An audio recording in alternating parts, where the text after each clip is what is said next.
Cancheiro.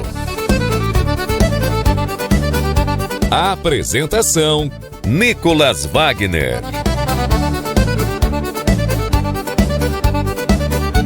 Alô, guaibeiros e guaibeiras, está começando a terceira edição do Cancheiro, programa aqui da Rádio Guaíba, destinado exclusivamente ao futebol do interior gaúcho. O programa vai ao ar no 101.3 FM, também no site guaiba.com.br e nos aplicativos de rádio. E, claro, depois fica à disposição para quem quiser ouvir no Spotify. No programa de hoje, vamos repercutir o clássico Caju na Copa Sul-Sudeste, além de falar sobre os gaúchos que estão aí disputando Série B, Série C e Série D do Campeonato Brasileiro. Também teremos entrevistas exclusivas com Hélio Vieira, coordenador técnico do Brasil de Pelotas, e Tato Moreira, presidente do Guarani de Bagé. Cancheiro que conta com a minha apresentação, eu sou Nicolas Wagner, na edição Guilherme Silveira, a coordenação de esportes da Rádio Guaíba é do Rafael Pfeiffer, a gerência de jornalismo e esporte do Rafael Sequim e a direção geral do Claudinei Girotti.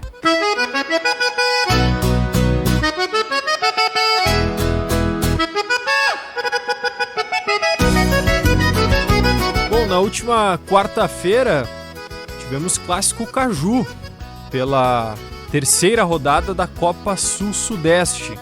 Um clássico que aconteceu num horário muito ruim, numa quarta-feira às 6 horas da tarde. Isso impactou diretamente na presença de público, foram apenas 2.403 torcedores no Centenário. E o Caxias venceu por 1-0, gol do Gaspar no início do jogo, no primeiro tempo. O Caxias que utilizou força máxima, enquanto o Juventude, como tem sido praxe nessa Copa Sul-Sudeste, utilizou um time alternativo.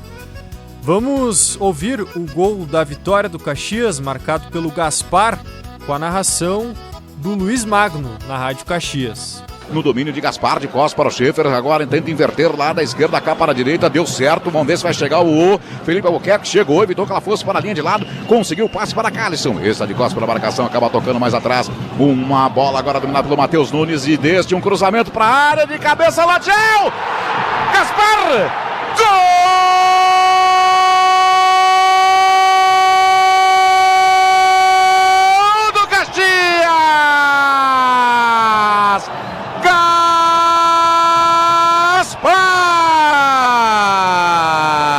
Uma bola muito bem cruzada, um cabeceio, parecia até que ia colocar para o meio da área, mas não, foi em direção ao gol, Pedro Rocha aceitou, levou por cobertura, essa aí na marca de 10 minutos e meio de partida, tempo primeiro, Gaspar começa a escrever a sua história também nos clássicos, deixa o seu neste início de jogo aqui no Centenário. O primeiro Caju da Copa Sul-Sudeste, o primeiro gol é do Caxias, é gol do Gaspar, Caxias 1, Juventude 0. Daí, Luiz Magno contando o gol da vitória do Caxias por 1-0 no clássico Caju pela Copa Sul-Sudeste. O Gaspar, autor do gol da vitória do Caxias, já tinha marcado na vitória de virada do Grená sobre o América Mineiro na Copa Sul-Sudeste. Ele foi responsável pelo primeiro gol de um time gaúcho na história da Copa Sul-Sudeste e agora do primeiro gol em um Caju pela competição.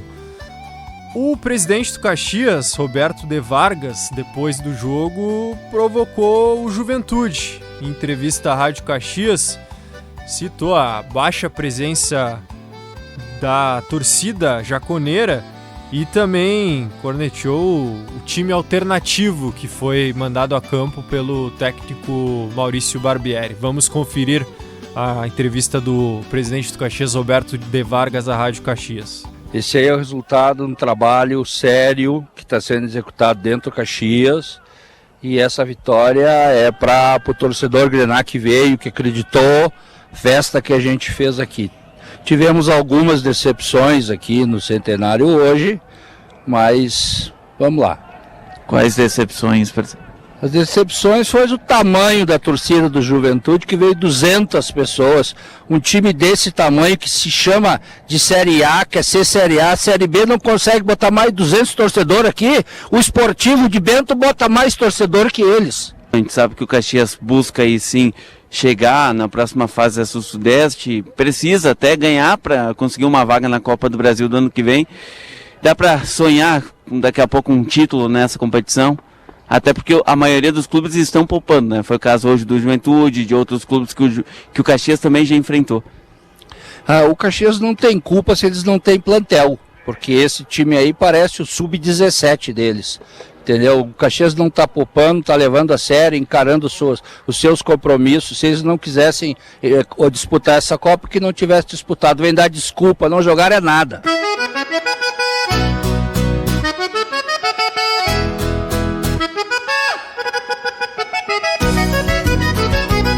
Aí a provocação do presidente do Caxias, Roberto de Vargas, ao Juventude. No outro lado, o vice-presidente de futebol do Juventude, Luiz Carlos Bianchi, na entrevista coletiva depois do clássico, criticou muito a atuação da equipe e se disse bastante preocupado com o que viu no Centenário. O Clássico Caju é um jogo diferente, a gente tentou tratar ele de uma forma diferente, na medida do possível, dos atletas que a gente tinha à disposição, com boas condições físicas, mas, infelizmente, independente do time que foi escalado, o que o time produziu hoje beira o ridículo. Sabe? A gente não conseguiu nada no jogo inteiro. Isso preocupa para a sequência da competição, no sentido de que a gente colocou em campo aqui alguns atletas que são reservas imediatas da equipe, e isso realmente preocupa bastante, porque no momento que nós precisarmos dele junto com os demais titulares, fica uma dúvida se eles vão poder dar conta do recado. Tá aí, Luiz Carlos Bianchi, vice-presidente de futebol do Juventude, disse ali, né, que a atuação beirou o ridículo no Clássico Caju por parte do Juventude, que segue sem pontuar na Copa Sul-Sudeste. O Juventude é o lanterna do Grupo B e não tem mais chances praticamente de classificação para a próxima fase. Por outro lado, o Caxias é o líder do Grupo A com 7 pontos conquistados. Em 3 jogos, são 2 vitórias e 1 empate. O Caxias encarando com muito mais seriedade a Copa Sul-Sudeste do que o Juventude, que também busca, o Juventude, reagir na Série B do Campeonato Brasileiro, já que iniciou mal a competição, com maus resultados. Já na Série C, o Caxias estreou com derrota no final de semana passado, perdeu de virada por 2-1 para o Brusque, em Santa Catarina, e busca a recuperação neste domingo, 5 horas da tarde, recebe o Confiança de Sergipe no Centenário. É o primeiro jogo do Caxias em casa, na Série C do Campeonato Brasileiro. O outro representante gaúcho é o Ipiranga, que estreou com empate em 1-1 com o Figueirense na última segunda-feira no Colosso da Lagoa, em Erechim, e agora enfrenta o Itabaiana, o Sergipe, jogo neste domingo, às 7 horas da noite, lá no Nordeste. A Série D do Campeonato Brasileiro também começou no último final de semana e os gaúchos não foram bem, à exceção do Brasil de Pelotas, mas o São José foi goleado por 3-0 para o Blumenau em pleno Paço da Areia em Porto Alegre. O São Luís perdeu para o Joinville por 2-0 em Santa Catarina. O Guarani de Bagé foi derrotado também fora de casa por 3-1 para o Cianorte, lá no Paraná. O único gaúcho que venceu na estreia na Série D do Campeonato Brasileiro foi o Brasil de Pelotas. Em seu primeiro jogo como SAF, o Brasil venceu o Azures por 2-1 no Bento Freitas. A gente ouve os gols do Brasil, marcados pelo Yuri Tanque e pelo Germano, com a narração do Marcelinho Prestes, da Rádio Pelotense. Lá vai o Yuri Tanque para fazer a cobrança. Partiu para a bola, Yuri! Gol!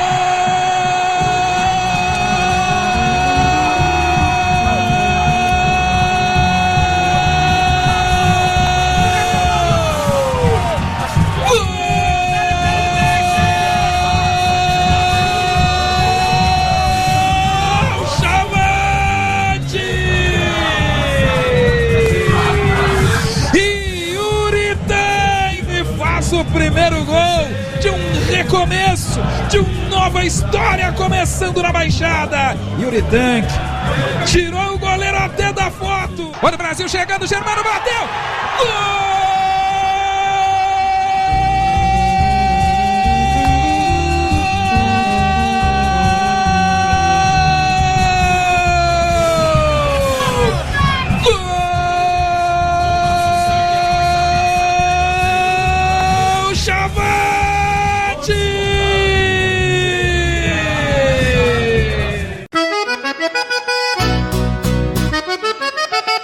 Tá aí, Marcelinho Prestes, da Rádio Pelotense, contando os 2 gols do Brasil na vitória por 2-1 sobre o Azures, na estreia na Série D do Campeonato Brasileiro. O Brasil que volta a campo neste domingo, às 4 horas da tarde, enfrenta o Blumenau, lá em Santa Catarina. Blumenau que, como citei antes, goleou o São José em pleno Passo da Areia na primeira rodada, então é duelo de líderes do grupo, esse entre Blumenau e Brasil. E antes, às 3 da tarde deste domingo, o Guarani faz seu primeiro jogo em casa, recebe o Joinville, no Estrela d'Alva, em Bagé. O Guarani que está no mesmo grupo do São Luís, nesta Série D do Campeonato Brasileiro. E uma informação em relação à Copa da Federação Gaúcha de Futebol: segue a indefinição sobre quais vagas essa competição dará. Se dará vagas para a Série D do Campeonato Brasileiro, para a Copa Sul-Sudeste, como era aventado, e foi levantada a possibilidade do presidente Luciano Oxman conseguir, junto à CBF, uma vaga de Copa do Brasil também para a Copa FGF. Só que essa definição ainda não ocorreu, mesmo que o Congresso Técnico tenha acontecido há quase 2 semanas. Essa indefinição segue. O empecilho é que, para dar vaga para competições nacionais, a Copa FGF precisaria ter no mínimo 3 equipes da Série A do Gauchão, e somente 2 manifestaram interesse, Guarani de Bagé e Monson, e é esse empecilho que o presidente Luciano Oxman tenta destravar, mas ainda não conseguiu. E diante disso, um clube que jogaria a Copa FGF desistiu. É o Gaúcho de Passo Fundo. Na sexta-feira, o Gaúcho emitiu a seguinte nota oficial: o Sport Clube Gaúcho foi um dos primeiros clubes a manifestar interesse em disputar a Copa FGF em 2026, tendo a expectativa de, através da competição, buscar vaga na Copa do Brasil ou na Série D do Campeonato Brasileiro. A indefinição em relação a essas possibilidades e as incertezas em relação à própria competição, que ainda perduram, tornam inviável a manutenção desse propósito.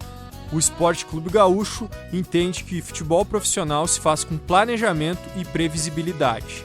Assim, como ainda não há nenhuma definição sobre esses temas e como não há certeza nem informações sobre vaga nas competições nacionais, fica inviabilizada a execução do planejamento realizado e a participação na Copa FGF 2026, se ela ocorrer. O Sport Clube Gaúcho segue focado na disputa da Série A do Gauchão Sub-20, em andamento, na preparação para a Série A2 do Gauchão, que ocorre no segundo semestre, e nas melhorias e investimentos que vem fazendo em seu estádio. Infelizmente, mais um ano com a Copa FGF bastante desvalorizada e com risco até levantado pelo Gaúcho nessa nota oficial de não ocorrer se essas desistências aumentarem, né? Se além do Gaúcho outras equipes desistirem da competição. Vamos acompanhar e trazer os desdobramentos aqui no Cancheiro nas próximas semanas. Garoto, eu te falei, a vida é nada fácil.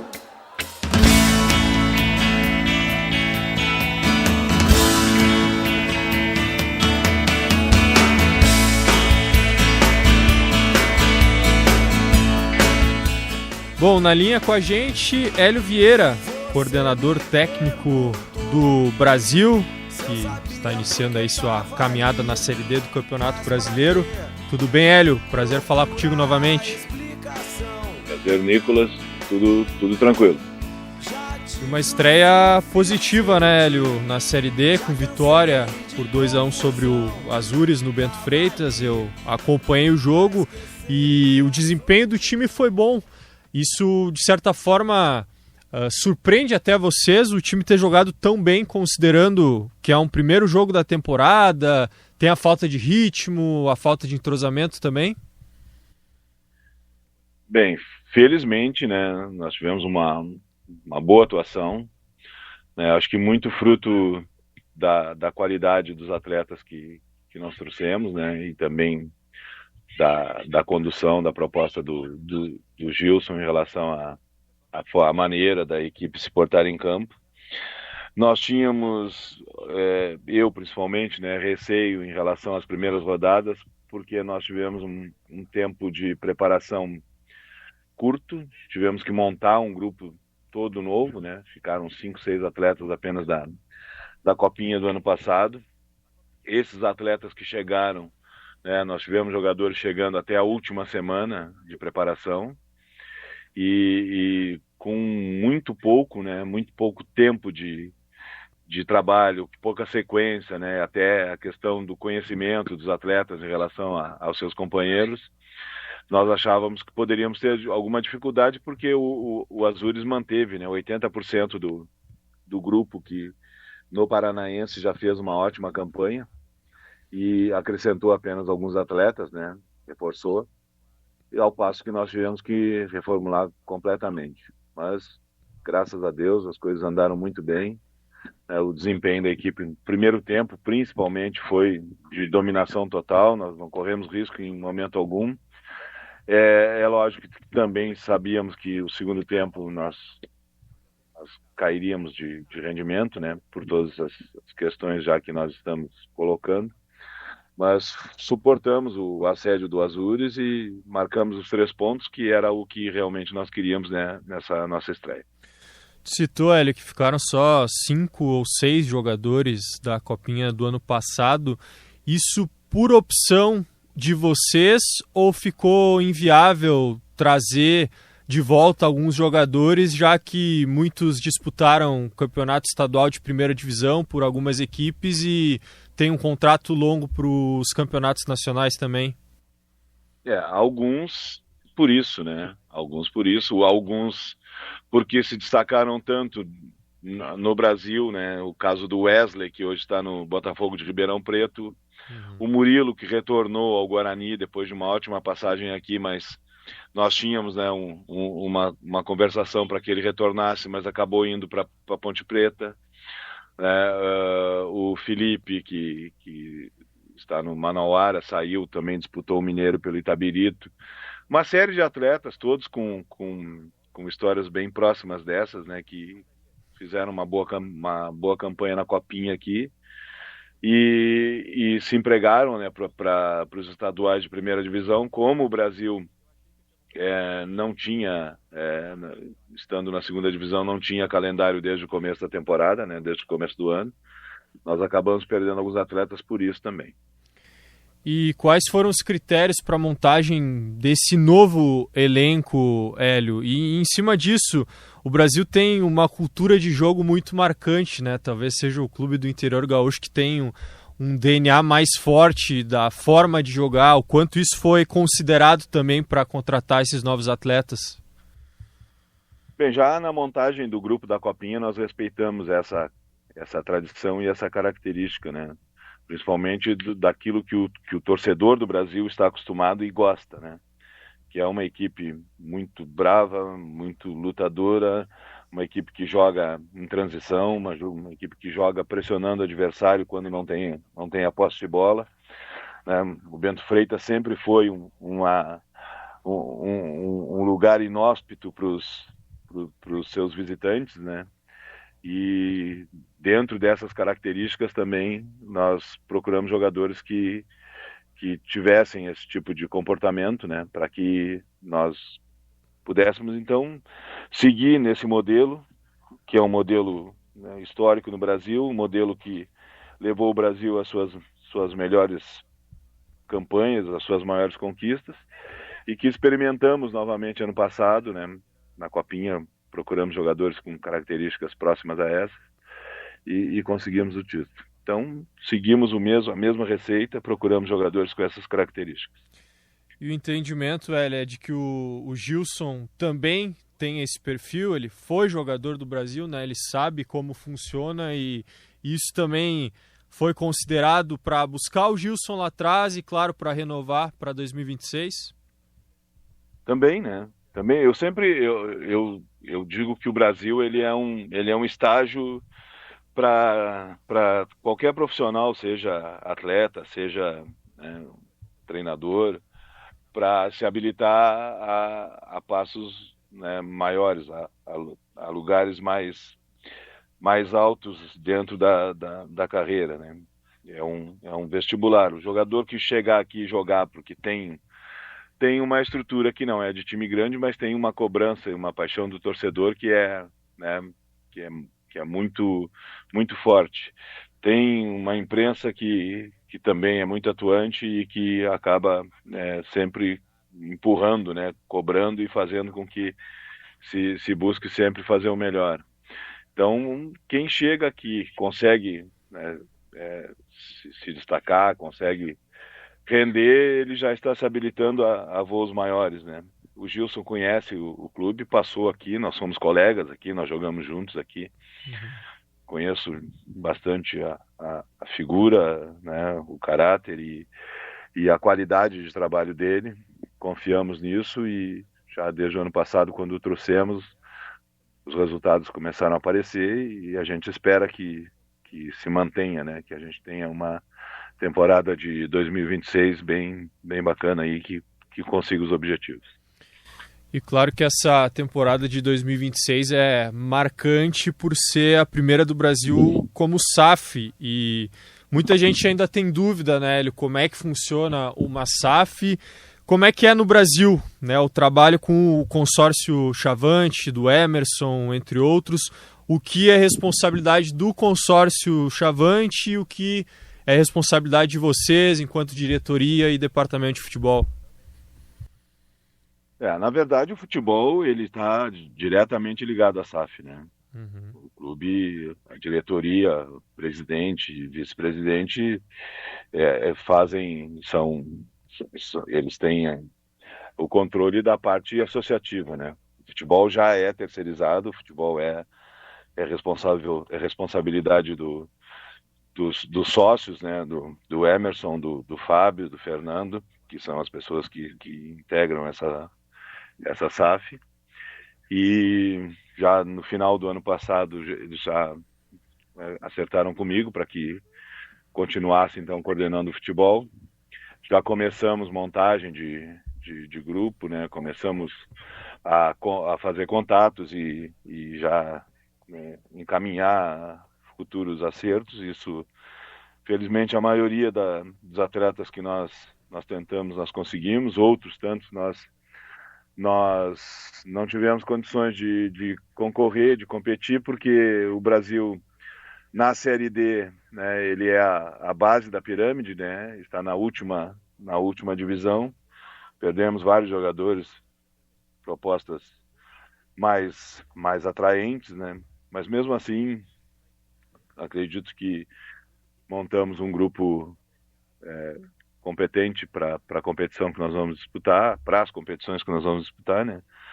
E tomara que as coisas sigam, né, o mesmo caminho que já se experimentou no ano passado e que essa nossa estreia aí nos dá essa esperança de termos uma temporada que seja marcada pela obtenção dos objetivos, né? De conseguirmos nós estabelecemos algumas metas e que a gente possa cumpri-las, né? As metas imagino que sejam principalmente os acessos, né, Hélio? Tanto no cenário nacional quanto aqui no Rio Grande do Sul. Nós temos, no cenário nacional, nós temos uma meta inicial, que seria a manutenção na Série D, e em seguida, então, após, né, conseguirmos isso, pensarmos em acesso. Tem a copinha, né, que nós temos que ver que tipo de competição vai ser oferecida, qual é o prêmio, né, da copinha, o que vale para nós, se é interessante investir mais, se é interessante usar como competição alternativa, experimentar alguns jovens jogadores. Temos esse jogo isolado, né, de Recopa contra o Internacional, que sempre tem um atrativo, né, porque é um jogo contra uma grande equipe e vale uma taça, né, e isso é importante para nós também. E outra que é inegociável, né, que não existe outra situação que nos satisfaça que não seja o acesso na Série A2 do Campeonato Gaúcho, né? O Brasil é muito grande para estar jogando uma Série A2, então essa é uma situação que não existe outra que nos satisfaça que não seja chegarmos entre os dois e voltarmos à primeira divisão do Campeonato Gaúcho. Tu diria que é a obrigação do Brasil, Hélio, conquistar esse acesso de volta para a elite do Gauchão? Olha, o Brasil tem tamanho suficiente para jogar a primeira divisão, né? Não consigo ver o Brasil jogando uma Série A2 de Campeonato Gaúcho, né, por tudo aquilo que representa, por toda a sua tradição, por toda a sua história, né, respeitando a todos os outros integrantes da Série A2, mas o Brasil tem uma história muito forte, muito grande, e que nós certamente vamos tentar recuperar esse terreno perdido, né, esse lugar na Série A do Campeonato Gaúcho. Ele vai ser muito brigado, vai ser muito desejado, muito disputado por nós aqui. Quando a gente fala em SAF, Hélio, já se imagina investimentos altos no futebol, mas a gente sabe da realidade do Brasil financeira, que era muito delicada, e ainda vai levar um tempo, eu imagino, para se solucionarem muitas questões. Mas a capacidade de investimento no futebol, ela já aumentou com o ingresso da SAF?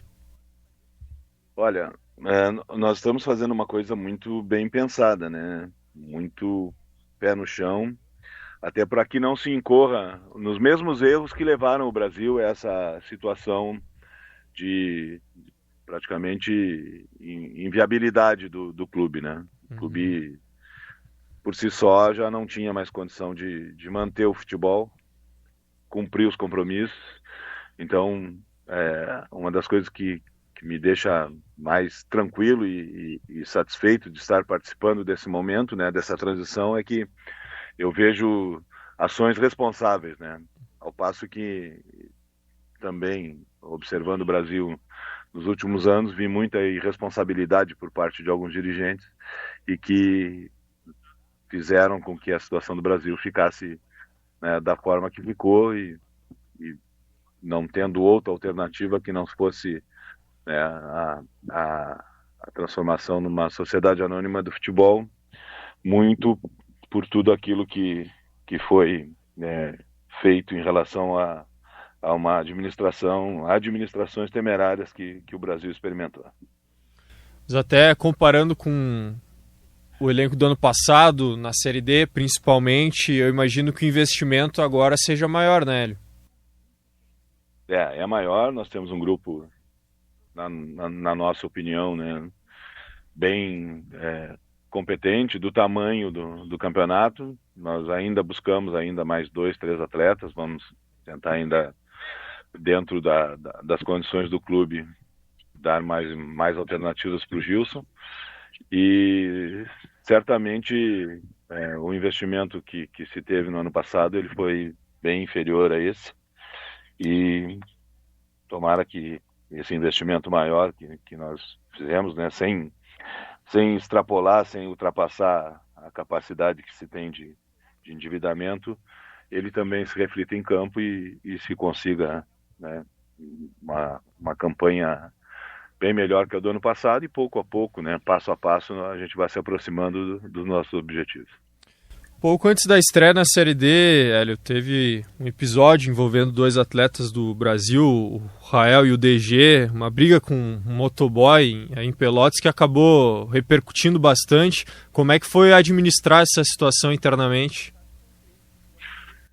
Olha, a situação foi resolvida, né? Os atletas não fazem mais parte do grupo, né? Tiveram os contratos rescindidos. O DG teve rescisão de contrato, o Rael foi emprestado para uma outra equipe, então resolvemos da forma que a situação exigia, né? Não se tinha outra alternativa, não fosse agir dessa forma. Perfeito. Tu falava antes da Copinha, Hélio, e ainda não se tem certeza quais vagas ela dará, né, para competições nacionais. Se ela der uma vaga para a Copa do Brasil, por exemplo, o Brasil vai com força máxima na Copinha, e dando vaga só para a Série D, tem a possibilidade de conquistar a vaga para a Série D do ano que vem pela própria Série D desse ano, né? Então a prioridade, eu imagino, nesse caso, seria a Série D do Campeonato Brasileiro. A Copa do Brasil, sim. Essa é um prêmio atraente, né? Esse faz um diferencial em termos até de aporte financeiro num começo de temporada para uma equipe do interior. Isso é muito é um diferencial, né? Que pode fazer com que se tenha uma capacidade maior até de investimento, né? A vaga para a Série D, ela é interessante desde que nós não tenhamos êxito na competição, né, nacional, estarmos disputando a Série D e já antecipadamente sabermos que não teremos condição de sequência na competição, aí se investiria na Copinha, mas nós apostamos bastante em fazermos uma campanha boa na Série D. Acredito que vão haver confirmada a Copinha, jogos que vão estar acontecendo a competição, as duas competições vão estar acontecendo ao mesmo tempo, né? Se realmente nós estivermos já com a vaga na Série D garantida, se não houver vaga para a Copa do Brasil, eu não vejo motivo para se disputar, né, Copinha. Uhum. Mas isso é uma opinião minha, né? Não é uma palavra oficial do clube, não é o que foi definido, até porque não existe uma definição ainda, né? Enquanto não se definir como será a competição, não se pode também ter uma palavra definitiva por parte do clube. Mas existe possibilidade do Brasil desistir da Copinha se as vagas não agradarem? Amigo, eu acredito que a Copinha ainda não está nem 100% garantida, né? Porque tem vários clubes, a gente tem conversado com outros, né, dirigentes do interior aqui, e existe uma dúvida enorme entre participar ou não, né? E principalmente pela confirmação do que será oferecido, né? Em relação a prêmio para competições, principalmente as competições nacionais. Tá certo, vamos aguardar essa definição. Hélio Vieira, coordenador técnico do Brasil, muito obrigado por conversar com a gente aqui na Rádio Guaíba, e boa sequência de trabalho aí, Hélio. Obrigado, Nicolas, um abraço sempre à disposição de você.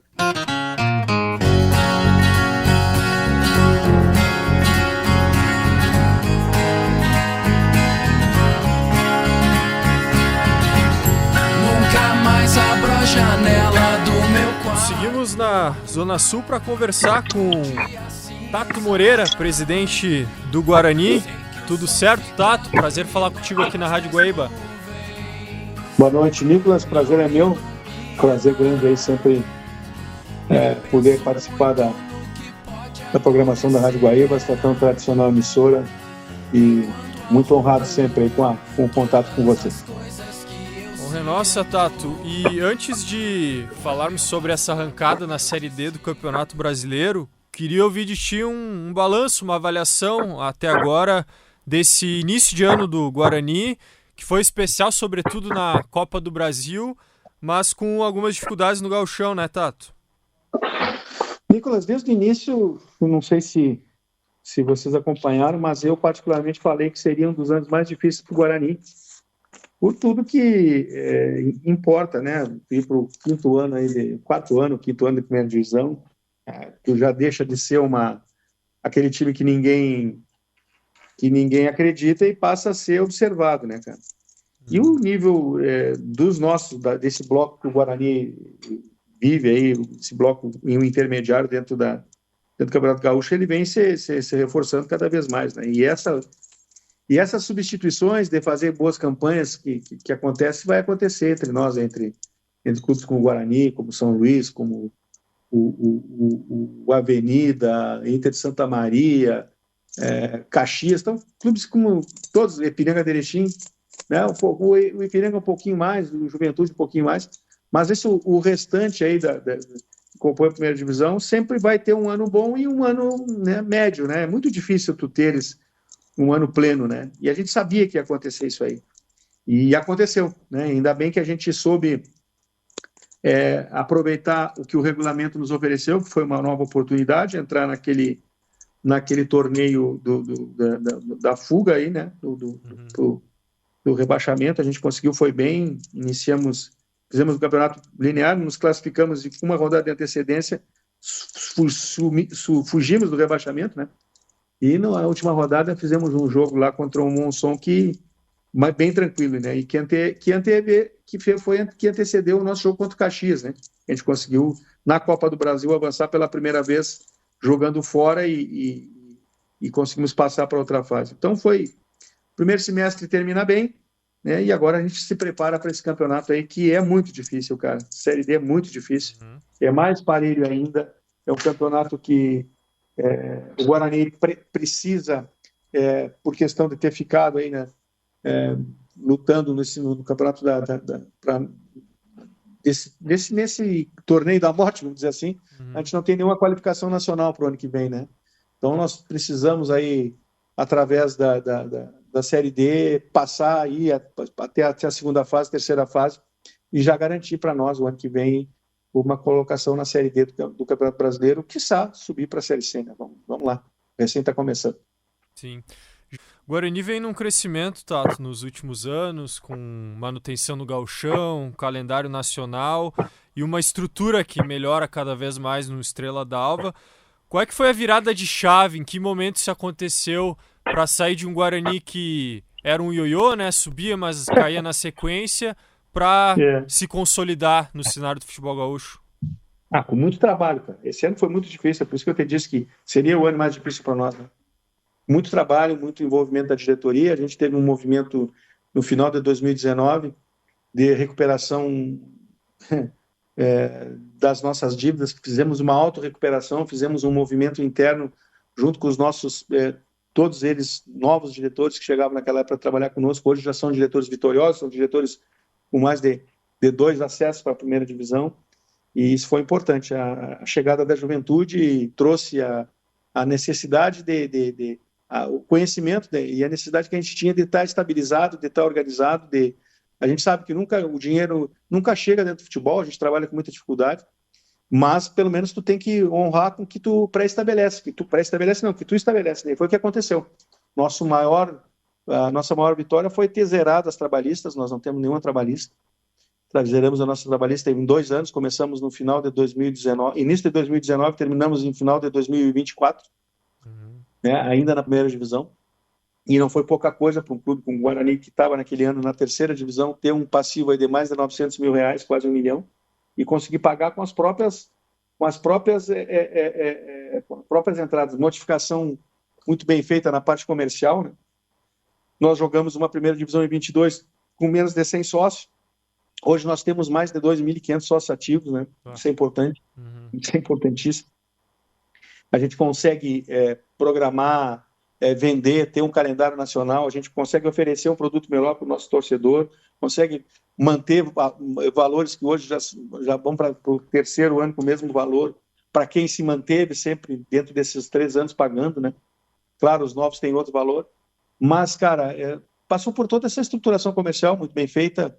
Também a gente teve uma contratação de uma empresa aqui de Bagé, a gente sempre valoriza muito esses movimentos locais, porque trazer gente de fora nem sempre, né, ter certeza de que tu vai conseguir ter sucesso nos movimentos que tu faz, né, principalmente ter captação de sócios, captação de patrocinadores. O Guarani é um clube essencialmente bagense, né, que tem apoio de empresas de fora, mas valoriza principalmente os profissionais aqui da cidade, né, em relação da parte de logística, da parte do trabalho do clube. Esse é o nosso, não é segredo, né? Esse é o nosso lema de trabalho, valorizar quem teve em situações difíceis contigo. E esse é o nosso segredo, contratar e pagar, né? E sempre fazendo com essas competições nacionais, fazer sobrar um dinheirinho para fazer um investimento dentro do Magalhães Rossell, que hoje realmente é bem mais diferente do que era antes. Já te prometo, que a gente deu. Esse ano a gente ainda tem uma falha na questão das cabines, né? Nós vamos, esse ano, a gente tem poucas cabines, não vamos construir cabines, mas vamos construir bancadas, que é uma tendência já no futebol aí nos estádios, no mundo todo, ter bancada para receber, né? Então, já agora na Série D, nós já vamos ter as bancadas prontas para o ano que vem, para o Campeonato Gaúcho, já vão estar funcionando, para poder receber vocês melhores aí, todas as rádios, e hoje cresceu bastante, né, Lucas? Sim. O Nicolas, cresceu muito essa questão da cobertura, através dos streams e dos canais privados aí, identificados ou não, que sejam, né? A gente também vem desenvolvendo esse trabalho, sabe, que tem que receber bem. Quanto mais a gente receber bem, né, o nosso adversário, né, que a gente construiu um vestiário novo esse ano, né, e foi abafado por causa de todo aquele problema que deu com a luz, que a gente já está trabalhando para isso, já vamos, né, nesse segundo semestre, já ter toda a nossa iluminação nova, toda trocada para LED. A gente sabe que quanto melhor a gente receber, mais propaga essa boa notícia, né, que é bom vir jogar aqui e que é muito bem recebido. Então, não tem mistério. É ter o dinheiro para poder pagar as contas. O resto é história. Perfeito, Tato. E em relação ao investimento agora para a Série D, normalmente os clubes, ao menos aqui no Rio Grande do Sul, eles investem mais no gauchão, né, Tato? Porque tem a cota da televisão. O Guarani teve uma redução no investimento agora para a Série D, ou a campanha na Copa do Brasil viabilizou ao menos uma manutenção do investimento? Não, o dinheiro da Copa do Brasil, cara, eu tenho que desmistificar isso aí, né? Ele custa dinheiro, né? Porque quem realmente consegue as vagas são os jogadores, e tem as premiações, né, cara? Nós trabalhamos com uma premiação do primeiro jogo para conseguir a classificação e a vitória do Caxias. Nós trabalhamos com uma cota de 30% para os jogadores, fora as subtrações que são de lei, né? Imposto de renda, INSS, tem o Fundo Nacional dos Atletas também, que leva bastante, e leva em torno de quase 45, 50, 60 mil numa primeira cota, né? Então, a gente tem que e deixar isso claro. Quando se fala, o Guarani ganhou 2 milhões. Não, o Guarani não ganhou 2 milhões. O Guarani, para ganhar esses 2 milhões, o Guarani investiu mais de 300 mil, mais de 400 mil, mais de 500 mil. E é bem assim que funciona, e assim vai continuar sendo funcionando. Tu tem que dividir, tu tem que passar o mérito, o lucro para quem conseguiu, que é o jogador, né?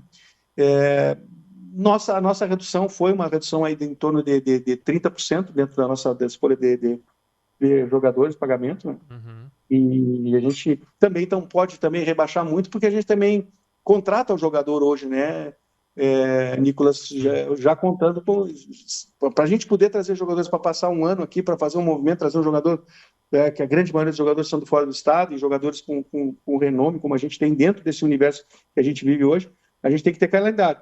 Então a gente já contrata, muitos jogadores já contratam já para a Série D, eles se estabelecem com família e tudo, né?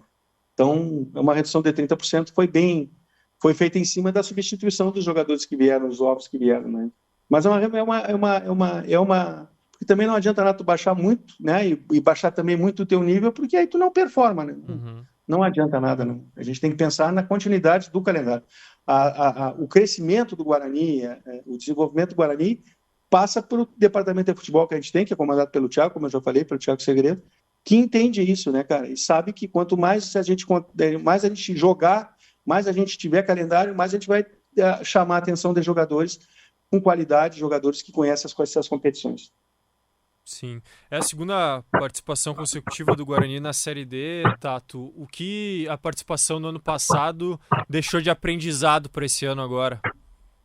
Que é um campeonato muito difícil, né? Que é um campeonato muito parelho, né?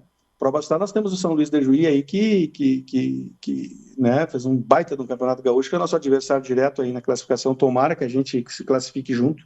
Mas já é o tradicional adversário nosso, né? A gente sabe que tem muita dificuldade de enfrentar o São Luís aqui e eles nos enfrentarem lá, né? É bem assim nesses últimos anos, né? Sim. Mas, cara, a gente aprendeu que é um campeonato que vale muito. E vale muito.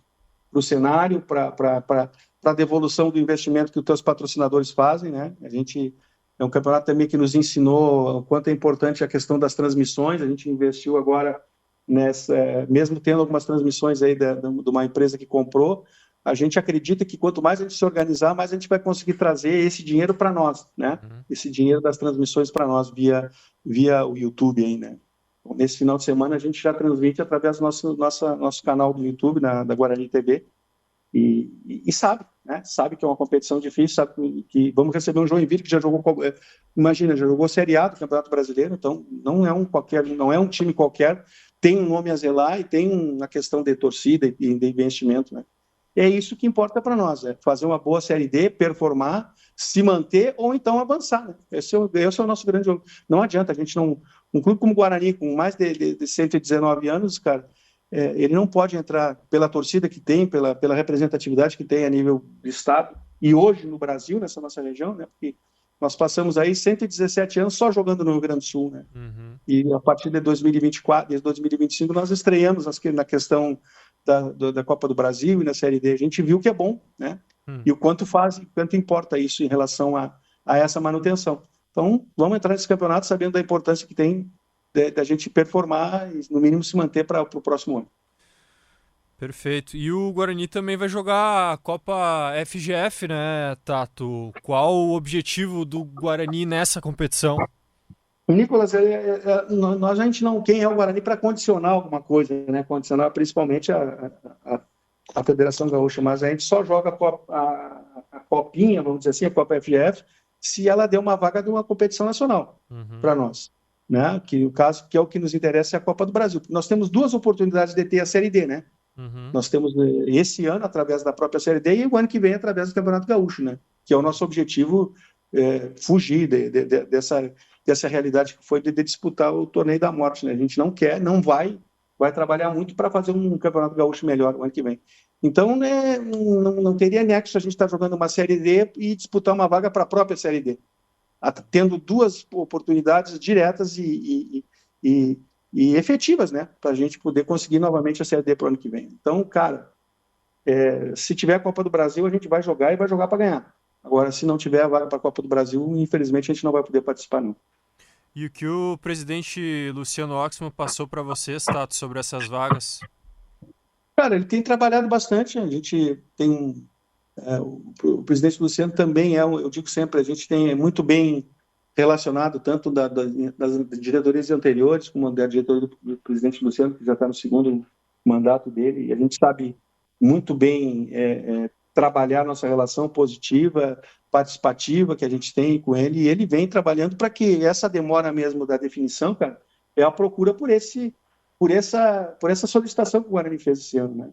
Não é uma coisa nova. O ano passado o Brasil de Pelotas fez esse movimento através do presidente Vilmar, e eu não participei da Copinha ano passado, mas concordei plenamente que a Copinha, até para valorizar, né, Nicolas, para valorizar a própria competição. Hoje a Copa FGF vem muito em baixa, né? Vem muito em baixa, com questão de desistência de times que iniciam jogando e não terminam, que não tem estádio, que não tem uma série de coisas. Eu acredito, particularmente, nós aqui acreditamos quanto mais tu valorizar uma competição, tu valoriza a competição não é com dinheiro, sim com a oportunidade de tu ganhar dinheiro, né? E essa é uma oportunidade que a Copinha te dá. Se tu disputar ela te oferecer uma Copa do Brasil, né? Tu resolve problemas de times como o Guarani, que está na primeira divisão, e de times que estão no acesso. Imagina se ganha um time que está no acesso, ganha uma vaga para a Copa do Brasil. Ele vai ter dinheiro para ganhar e enfrentar o acesso, fazer um investimento forte no acesso também, né? Para sair, para performar na primeira divisão. Então, não existe uma competição que não te dê uma vaga para uma Copa do Brasil. Tem que ser. Seria valorizada, seria extremamente... uma visibilidade ia se criar muito mais forte, muito maior se isso acontecer. Se isso acontecer, e eu sei, e eu particularmente falo por mim, sei que ele está trabalhando para isso, mas sabe como é que é? É difícil, né? É difícil tu mudar o que já estava estabelecido, né?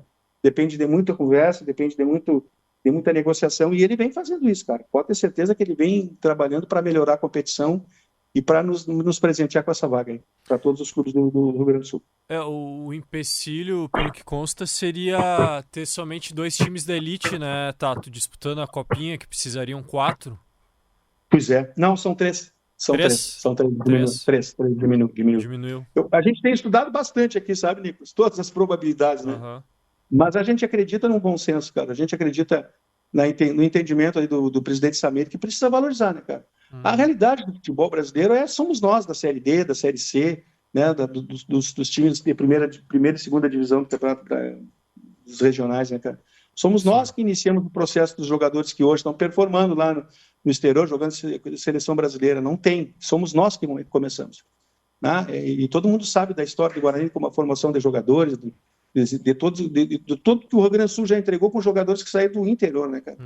E essas são as oportunidades reais, gente. A gente não pede dinheiro, a gente pede condição de ganhar dinheiro, né? E essa é uma condição de ganhar dinheiro. Vindo uma vaga para a Copa do Brasil é a baita de uma condição. Eu digo, cara, tu resolve 2 problemas, para quem está na primeira e para quem está na divisão de acesso. Eu estou me repetindo, mas porque é verdade isso. E ele vem trabalhando para isso, cara. Pode ter certeza. Essa demora da resposta é trabalho que ele está fazendo junto à CBF. Tomara que isso se resolva de uma vez. E se não der, paciência. Se não der, a gente sabe que ele se empenhou. Se não desse, né, Nicolas? Se não tivesse um movimento, já teria ou não já de saída de bola, né? E não teve, né? Sim. Não teve. A gente está muito perto. Vamos aguardar a definição. É isso aí. Com muita esperança e principalmente com a certeza de que o nosso presidente está fazendo o melhor por todos nós. Aí.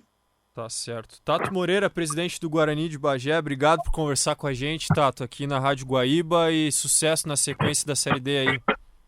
Obrigado, meu. Estamos sempre à disposição aqui. Um abraço a todos. Estou muito feliz sempre de poder falar com vocês. Graças a Deus, nos mantivemos na primeira divisão. Nosso torcedor mais feliz ainda, né? Porque é importante a gente estar cada vez ano após ano evoluindo, como tu falou, né, cara? Então, muito obrigado eu que agradeço pela oportunidade e a gente está sempre à disposição.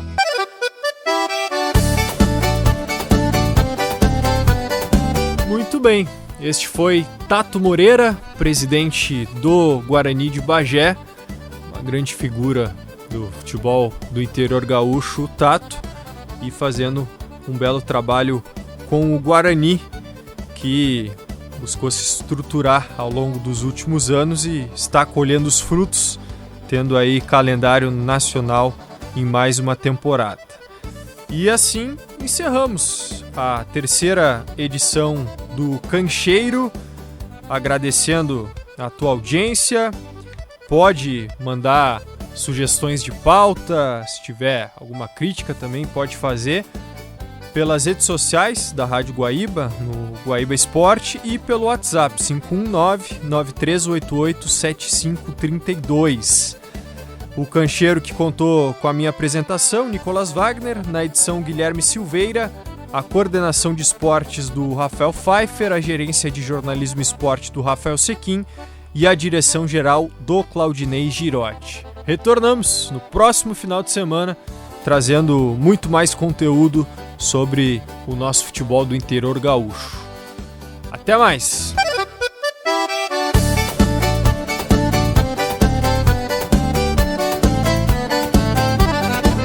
Você ouviu Cancheiro.